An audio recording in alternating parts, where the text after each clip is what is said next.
Hello and welcome to Patched. I'm your host Paul James. Today I'm joined by Matto Phillips. How are you, mate? Just waking up. I'm great. Yes. Caught you at an awkward time at 7:52 in the evening. I know. Tough times. Real tough times. It's hard work in lockdown. Oh. Don't know what the day is. Yeah, it gets a bit like that sometimes, right? But you still go to work, like you're still considered essential, right? So you still get out of the house for essential work. That's the only reason I know what days it is. If it wasn't, I'd be in big trouble. Yeah, the rest of us got no idea. Me going back into lockdown as of yesterday, I guess when this goes live, or back into work from home, I should say. It all becomes a blur after a little while, just like your camera. My camera. What timing? The perfect timing there. So this week, GamesCom is back. So I'm not really an in-person show because COVID, fairly obvious reasons there. But Jeff Keighley's still having his opening a night live event.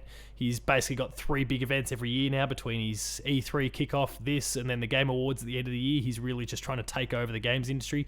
And I, for one, look forward to and will totally respect our Jeff Keighley overlord. But we decided, as is patched fashion, to make a whole bunch of predictions, probably the majority of which won't end up being right or even remotely close to correct. But we're going to have a crack anyway and see what we come up with. So we've come up with 5 things each. Matto, you said you had maybe 10 different things, but some were just gibberish. But I guess maybe handy for you to have a few in the back pocket just in case. And there's no particular countdown to them. Well, at least for mine, unless you've done. It's only my number. It's only the last one. It's only my number one. Only one. That's maybe I can try and identify what my big one is in here. Or the one for you is your number one, like the sure thing in your mind. Is that kind of how that's working? Yeah. Well, in patch terms, the sure thing. Okay. I've put a number one next to that, so I'll save my number one till dead last then. But we've got 4 other things and a sure thing that we think will happen at Gamescom this week at opening night live. It's this Thursday, I think Friday, when you convert that to various Aussie time zones. And there is going to be a lot there. There's already a few things that have already been teased. So Call of Duty Vanguard's going to be there. We're going to see gameplay for that. Jeff Keighley's been not so subtly teasing Saints Row, including a thing that takes you straight to the Saints Row website, so they're really on the nose about that. Seems to be a reboot. May not be. I'm going to shrug my shoulders and move straight past that one. And there's going to be Lego Star Wars there, and there was a 4th thing that's already been advertised, but it escapes me what it is right now. But they're already getting out about. There's kind of a pre-show as well. There's going to be some indie titles there. I know of Jay and the guys, and Julian, the guys over at Massive Monster, who put together some pretty cool indie titles that have been at PAX Australia in the past. They've got a game that's going to be in the pre-show there. So there's some cool stuff that's going to be going on. And then obviously the main show is for the big hitters. And I think I assume probably of a similar mindset. That's probably what we've both focused on here for the most part when it comes to our predictions, kind of what would be considered big hitters that might show up. So maybe not. Maybe. So let's kick things off. Who wants to go first? I'll go first. Yeah, I was going to say there's no real choice there. I'm throwing the question at your feet. I don't even know why you're asking. Okay, who wants first to? Me. Oh, pick me. Nah. My first prediction is a sports game. A particular sports game?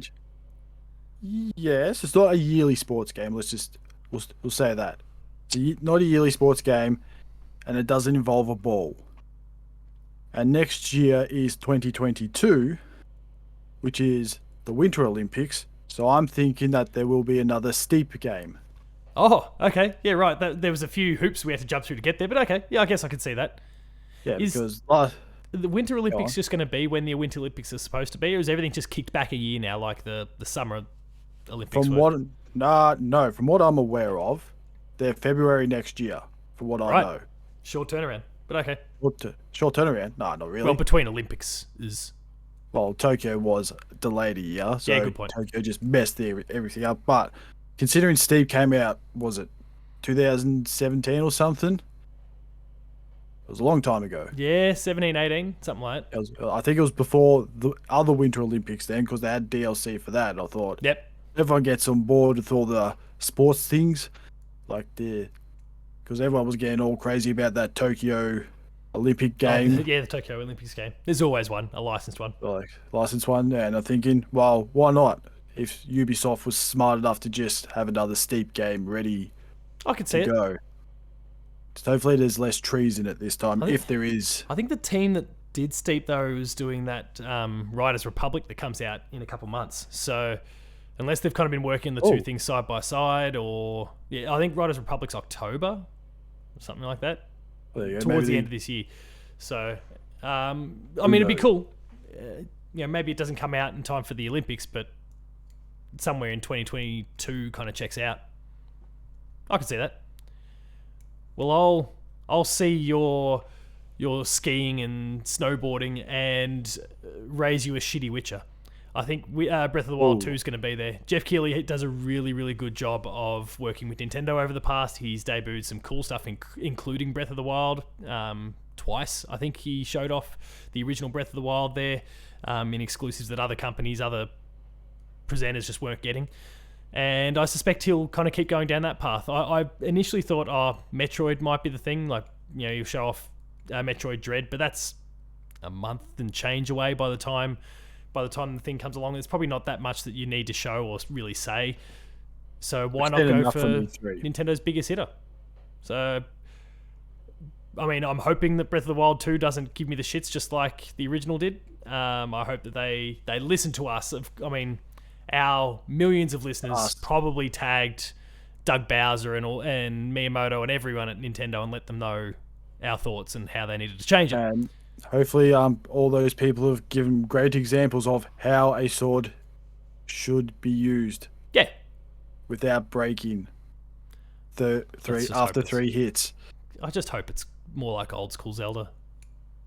Doesn't have to totally go that way, but just some of that modern open world stuff that they needed to get rid of. Get rid of the weapon system.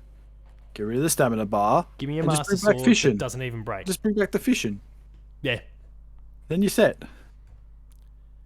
That's all you need. Yeah, that works. No, I can get around that. Zelda game with fishing. That's all that matters. Or go around or get the boat back. It's been a while since from Wind Waker. Yeah, that works too. Yeah, let's do that. Or we'll go create our own Zelda game. We won't tell Nintendo. They're called The Legend of Zelda: Shitty Witcher. It's just Zelda with Link with grey hair and a scar, and a potty mouth. And a potty mouth. So what's your next one? Steep was a good start. You caught me off guard with Steep. I'm done. No. Well, I thought, like you said, there is a Lego Star Wars game going to get shown there, and I just thought, why not just Ubisoft or EA just jump on board as well and preview either a sequel to Jedi Fallen Order, or Ubisoft's new Star Wars game, which we don't know much about yet. I don't care what it is. Just show me a lightsaber and say Star Wars, whatever the name is. I'll be happy. I'll be like, cool. I can't wait. Yeah, I can get around that. I was tempted to put Jedi Fallen Order 2 or something along those lines, and I don't know, there's just something nagging in the back of my mind that made me think it's not going to happen, but you going down that path has probably started to sway me back the other way again. So, I mean, I'll take it. Maybe they'll show off Dead Space in some big way. Sorry. Oh yeah, I forgot about Dead Space. Okay, so not EA. Respawn. Not EA. Respawn. Yeah. You stay over at EA. Yeah, no, EA needs to keep their hands off. Just throw money at them and let them do the rest. Let them keep all that Apex money they've been making and just let them make their game. Yeah. Yeah, that works. I can get around that. My next one, and we were discussing this beforehand, is that I had a whole bunch of games that started with H, and just some weird coincidence. The first 4 I listed, including my number 1, all started with H. Maybe that kind of shows my hand a little bit for anyone who kind of maybe knows the path I'd go down with some of this stuff. But the first of those H games that I feel like might show up is Hogwarts Legacy. Because that's a really high-profile game. It's not going to come out this year. They announced back in, I think, January or February or something like that it was getting delayed out of this year and into next year. But it's been a long time since we saw it. I think it was almost a year ago. Was it the State of Play from last year? Yeah, the big State of Play when they debuted it, / announced it. And obviously it had leaked before that. But yeah, I reckon we're about due to see that one again. I know, obviously, there's the the people that are kind of swearing off it a little bit because there was the producer that has a patchy history, and then there's J.K. Rowling, whatever, who cares, with her views that people don't align with either. I get all those things, but the Harry Potter license, and I do not mean this in any offensive way to anyone who's, trans and taken offense to something that J.K. Rowling said or anything like that. That franchise is borderline bulletproof because the majority of people don't know what she said, and then there's probably a subset of them, I don't know whether they're big or small, that don't care regardless. They just, their love of the IP extends beyond her views. They care about Harry and co as opposed to the author. So, and also you could say, being that people watch the movies, wouldn't know it's probably a book either. Yeah, just like the Witcher games, books. No one knows that because everyone knows the game. I mean, I don't think it's quite the same in the Not case the same, of Harry Potter, but I mean, you must remember what it was like back in the day whenever, especially when it got towards the end and the 6th and the 7th ones were coming out. Like, it was just chaos in the streets over a book. Oh, it was crazy. It was insane when the books came out. Yeah, everyone's lining up for a book. You're just like, this is crazy. It's just a book. I'd never heard of anything like it. It's like the biggest lineup since that Secret book, and that was a load of shit. Oh, the Secret! Holy shit, that's a deep cut. Let's not go near that one. That's not. That was the biggest. That's even more fucked than J.K. Rowling. Well, you could go YouTube it or whatever, but it was probably the stupidest. It was probably the biggest scam, and everyone believed it. Oh, they played so many people. It was like, oh, you should get on the Secret. Like, no, not. I reckon this game has some potential. Ignore the Harry Potter license. I understand there's probably some people that don't like Harry Potter, regardless of their opinions on J.K. Rowling, but the game actually looked pretty cool. And the way it had been described in some of the leaked info from almost a year earlier than the announcement last year, that all sounded pretty promising as well. So I'm fairly hopeful this could be a good game, again, regardless of whether you like the author, whether you like the developers, whether you like the franchise. Totally isolated and divorced from all that stuff, just focus on the game. It looks like it could be pretty cool, and it's due to come back. There's only two things you have to worry about: being a wizard and magic. Yeah. Or you have to worry about. Or what? Wizard or a witch. Yes, a witch, yes. Forgot about that. That's right. Or a mudblood. You take your choice. Let's not go into too much detail of... Yeah, and I think it's set way before the Harry Potter stuff. So no trains, no trains, no platform, no cars, no Hagrid. Yeah. Dumbledore, possibility. Who knows? Yeah, I mean, that guy's just ageless, so yeah, that's possible. What's your next one? Well, let me just try and figure out which one I want to put first. For dramatic effect, right? Okay. Well, the rumours have been going around, I've heard, but just to see the GTA remake, what it looks like, or... I should have thought about that. Or GTA 6. Take your pick, one or the other. It's not GTA 6. Okay, remake it is then. If that thing's meant to be coming out the end of next year, the end of this year, like they're talking about, then that's got to happen real soon. Yeah, I mean, I just realised I looked the other day. It's like, oh yeah, San Andreas didn't come out that long ago. It was 17 years ago. 2004. I was like, wow. And we still talk about it till we were still today. School students. We were. I don't feel so old all of a sudden. Remember, that's what maybe I feel extremely old. I don't know. That's 3 console generations ago. I know. It was back when it used to be sort of an exclusive too. It was on PS2. I knew that because everyone was wanting a PS2. Yeah, everyone wanted a PlayStation for it. San Andreas. Not an Xbox. Shit. That'd be a good get though. For Jeff Keighley, that'd be a good get, and I reckon that's a really good prediction by you. Actually, we tend to have some really shit predictions. That's on the money, I reckon. And then maybe just when it goes black, and then you hear CJ say, "Oh shit, here we go again," and then you just see the new look. No, it's not even that. It the whole room goes black, and then it begins with the hot coffee mod scene. Oh yes, or Samuel L. Jackson just yelling for no reason. It begins with the hot coffee mod, and then they go, "Oh yeah, sorry, there's a game to this too." And there was or just CJ with the big dildo, just whatever. Yeah, lean right into it. My next one is one that I think I put it on the list more out of hope than because I expect it to happen. Only because like Nintendo Directs keep coming and going, and this thing never shows up, even though they've got a clear alignment with Nintendo in kind of some of their past works. I'm talking about Hollow Knight Silksong. Good. And it's the only indie title on my list, and it's a South Australian title. And I would desperately, I just want to play that game again. Like I played it at PAX 2 years ago. And obviously I think that was a very clear vertical slice that they'd created, and everything else was still a long way off, but we've got to be getting close to this thing being ready to go. It's been a long time since Hollow Knight came out, and Silksong's been a long time in development. That was originally meant to be DLC, so they had plans in place from fairly early on that obviously they blew out in terms of the scope, but the game's got to be pretty close to done.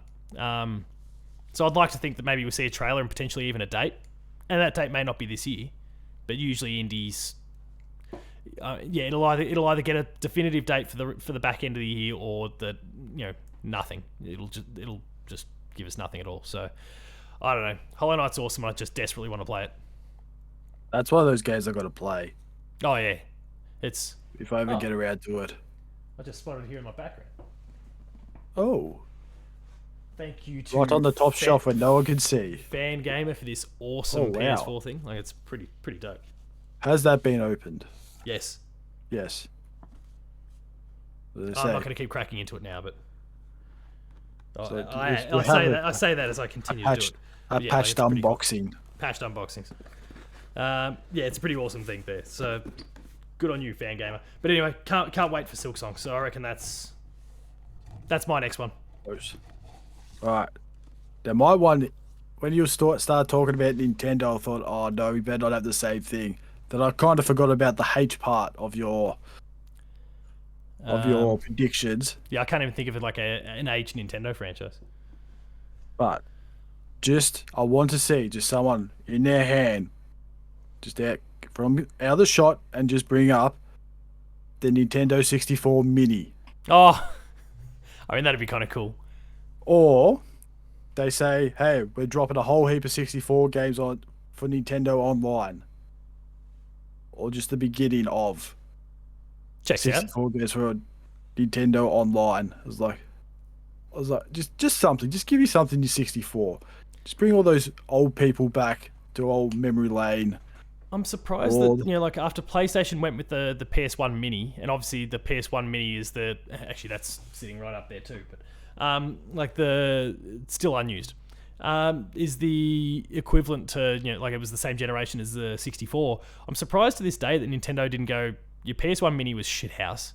Like, sure, you might have blown us away back in the day, but your mini console that you tried to bring back is a piece of shit, and they just clapped back with the 64 Mini. So I'm surprised they haven't gone down that path. But yeah, I'll take either the 64 Mini or games. Or maybe they're still there. Maybe they're still there trying to figure out how to make the joystick not lean to one side. Oh, maybe that's the one thing holding them back. It's taken them 25 years. Or an expansion 20 pack. years. I don't know. Yeah, whatever. Oh, the expansion pack. And then the control pack for save games. Rumble pack, memory card, all those things. But you could never have the controller pack and Rumble at the same time. Stupid bastards. Pokemon Stadium cartridge transfer. Oh yeah. Yeah, see. Look, they were pretty resourceful. Yeah, no, but this is what we had to go through as kids. It's like there's none of this transfer and stuff. Was no saving for go buy an accessory, stick it in the back of your controller, and yeah. They don't understand the pain of trying to remove these things called blocks from your memory card to save a game. These bullshit arbitrary 16 blocks file size, yeah. Oh, by the way, this game takes up 18 blocks. Oh, what? Don't have that much space. And then you work out, oh, this seems like a big game. No, 5 blocks. What? It's nothing. Yeah, the whole thing was bullshit. Until storage came. Yeah. Yeah. Continuing on my trend, my next H game is Horizon Forbidden West. Oh, yes. The delayed game. Most likely delayed. I think this is where they maybe... Oh, right. They haven't said it yet. That's right. They haven't said it yet. So I think there'll be a cool new trailer, and then 2022 appears at the end. Maybe they even give us a concrete date in 2022. If that's the case, I'm tipping February, March, and I'm just crossing my fingers that my prediction about Breath of the Wild doesn't come true if that's the case. Because if Breath of the Wild 2 comes out around the same time as Horizon 2, I'll cry as a Sony pony. But choice. Yeah, I think it's obviously due to come out. They desperately wanted to get it out this year, and it seems like they won't quite get there over the line just thanks to COVID stuff, which means it's going to be ready for the first month or two of the year. January, I don't think it makes any sense to release a game there unless you're... Well, we only know of 2 so far, and that's Elden Ring and Pokemon Legends Arceus. And Pokemon is huge and will sell no matter what time of the year, and the other is a Souls game from Software. So, like, they're just going to sell. Like, there's no issues there. It doesn't matter when you release them, they'll sell well. But other games don't have that same sort of luxury, and I think Horizon fits in that category where it'll do extremely well. Might even sell 10 plus million copies, but you don't want to release that thing in January. So no, February, March, Pokemon's going to outdo it no matter what. Actually, is Dying Light's squeezing in for the back end of this year, isn't it? Dying Light 2, I think. Oh, I can't remember. Possibly. I think it's December. Because that was a January release back in the day, and I was going to suggest that Dying Light 2 was in the same boat, but I do actually think that's coming out this year. So that's one for anyone in December. Now it's up to your number one. Number one. So I don't know how this whole GamesCom thing works, but think it was just like an E3 show. Okay. But with everyone. Green goes dark. Oh, don't. 3 green lights. 3 green lights. No, it's not that. It goes dark. Then a light appears and there's all this smoke coming down. And then out of the smoke comes the Xbox fridge. Oh, yeah. Where's our release date for the fridge, damn it? And that's more important than my number one. Then Phil Spencer or whoever. It's either Phil Spencer or the person who worked on the fridge can go through all the features about that fridge. Because you know why? I'll be listening to every single second of that fridge talk. That's going to be the most pre-ordered thing of the year. If they can manage to get that date this year, which is what they promised, I think. Was that the promise when they announced it was going to come? Or they just announced they were doing it? I think they'll just do it. I think, jokes aside, because everyone was making fun of the Xbox Series X for being in the fridge, and they thought, you know what? Let's make a fridge. You know the history around that, right? Like, they won a survey. It was like a Twitter poll, where they were going up against, it was like, big competition brand off or something like that. I don't know what it was actually, but it was a whole bunch of just American brands that were all going head to head in a popularity contest, and I think they were against, it was M&M's or Skittles in the grand final. M&M's and Skittles. It was one of those two. I can't remember which. It was some sort of confectionery, but I'm pretty sure it was M&M's is the gut feel. And Aaron Greenberg just got out there, they're all trying to, get a little bit loose about the whole thing and drum up support and try and get themselves the win for this nothing contest that had millions of votes, I might add. And Aaron Greenberg gets out there and says, if we win this thing, we'll make the fridge possible. And they were losing the poll at the time, and it just swung. All these people started voting Xbox, and the fridge became a thing. But even then, I think most people, and I was certainly in this camp when they won, I'm like, okay, sure, you're having a bit of fun with the whole thing because Xbox's branding's been really good like that lately. Poke a bit of fun at ourselves or whatever, but then they actually announced the fridge. And then at the end of their E3 presentation, there it was, the fridge. There's no better one more thing moment than that. No matter what was in that presentation, no one cared because of the fridge. Yeah.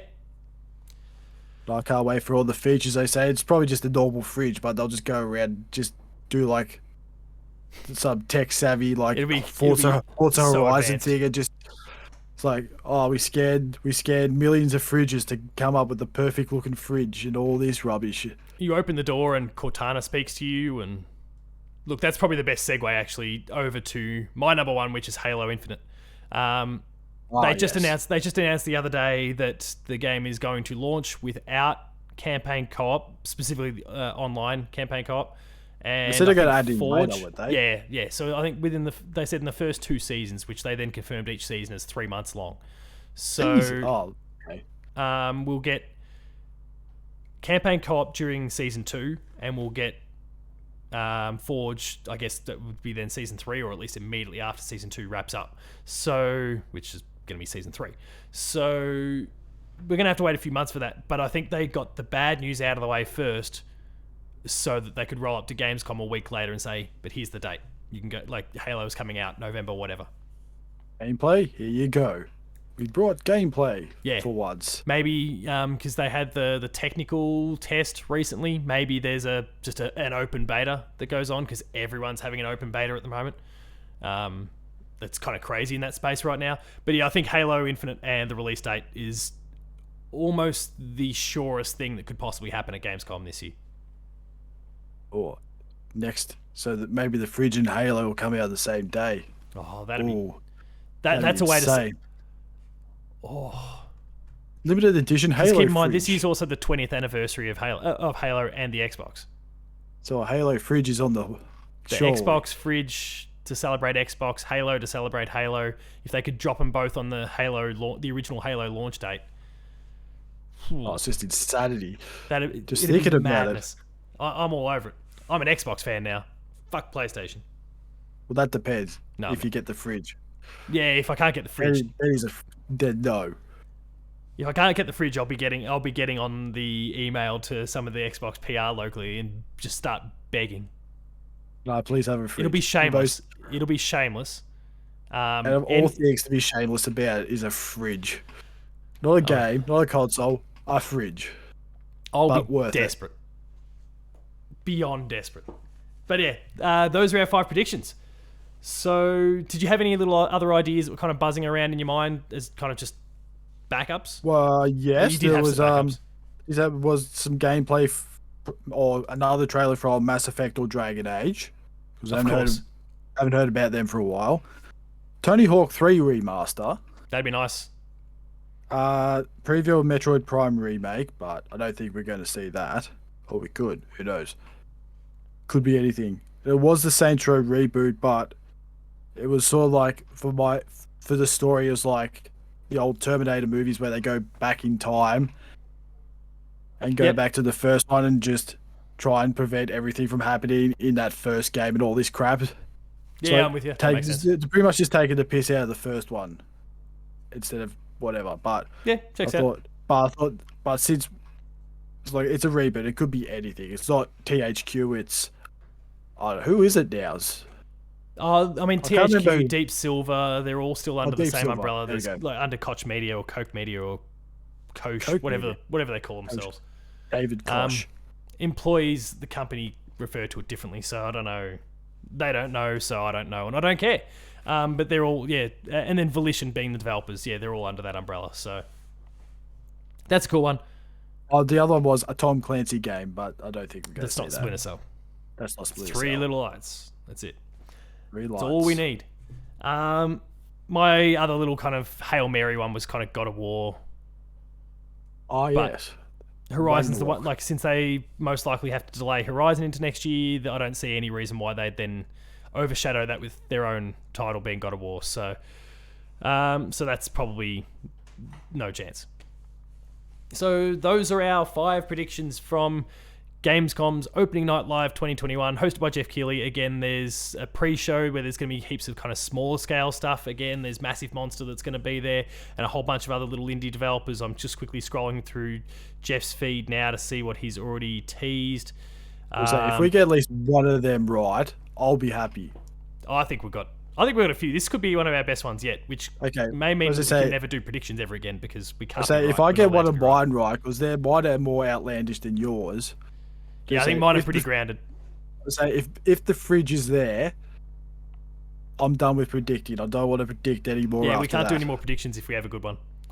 But we'll end up doing more predictions. Game Awards comes up at the end of the year. We'll probably do more predictions because we can't help ourselves. The thing is, with the Game Awards, we predicted most of them. Yeah, we had a pretty good Game Awards too, didn't we? Yeah. So some little things that we can rattle off. Splitgate is going to be there. One of the hottest games in the world right now. Have you tried Splitgate out yet? No. Is that the one that looks like Halo? Looks like Halo, games? But it's got portals and all that sort of stuff. It has portals? Yeah. Like Doom. King of Fighters 15 is apparently going to be there. Sure. What? 15? Yeah, apparently there's been 15 of them. I was like, I've heard of 14 of the other ones. Yeah. Wait, wasn't there a Games Pass game? Maybe. I don't know. No, not Games Pass. PlayStation Plus. I'm sure there's a fighting game there. I don't know what it's possibly. called. Maybe. I just went. Yeah, purchase done. Call of Duty Drinkbox are going to be there. Remember they're the people who've done Guacamelee 2, Severed. They're working on Nobody Saves the World right now. Those traders that abandoned PlayStation for Xbox. They've just kind of done the little, the big bug eye emoji one. Which then Jeff Keighley retweeted about the whole thing. So clearly there's something going on there. Now working with a place that has Games Pass. Yeah. Lindsay Sterling's going to be playing music from Tales of Arise, Call of Duty, Saints Row. She plays violin. Yeah, she's the one who plays violin. Yeah, she is the one who plays violin. I was talking random guess of Star Wars. Yeah, Splitgate again, and he's kind of retweeting his own content here because of course he would. So we're going to see more about it during the week. He's also teasing, and by now people will have already seen it. He says he's got a little hype trailer that he's putting together that's meant to go live on the weekend, which probably within hours of us recording this, but definitely between now and the episode. It is just a hype trailer, though. He won't be showing his hand in any significant way. But Jeff Keighley puts on some really good, put together some really good trailers in the past. So keep your eyes out for all of that. Matto, I think we've nailed it. We had someone else to do predictions with us. Just someone to balance this all out. So maybe we should just start breeding guests. Maybe we'll just... let's do that. Or... let's get a third wheel. Because Damo's not listed, so let's just call it, just for laughs, auditions. Yeah, there's no way that Damo's listening while he's gone. No. Yeah, we'll have some auditions for our new chair. So when you say, instead of saying our guests, say our, what do you call it, auditionee or whatever you call it.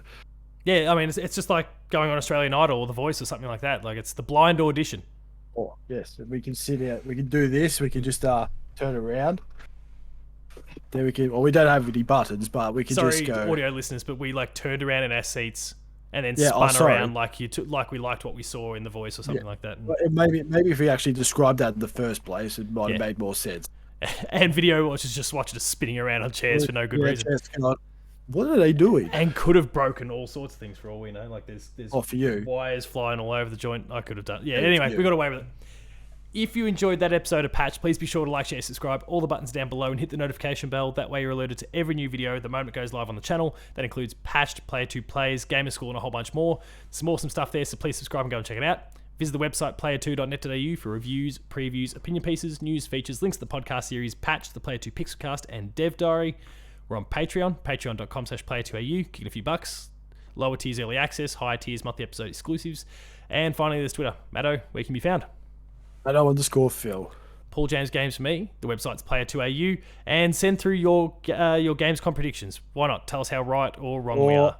You can send in your predictions or your audition tapes. Or your audition. Yeah, either one, doesn't matter. We'll have to put something up on Twitter now. We're auditioning for Damo Swap. We'll tag him. Yes. Just really throw a cat amongst the pigeons. Make him panic. And then we'll give him the patched substitution vest. yeah, like in the footy. Yeah. All right. See you later. See you later, everyone.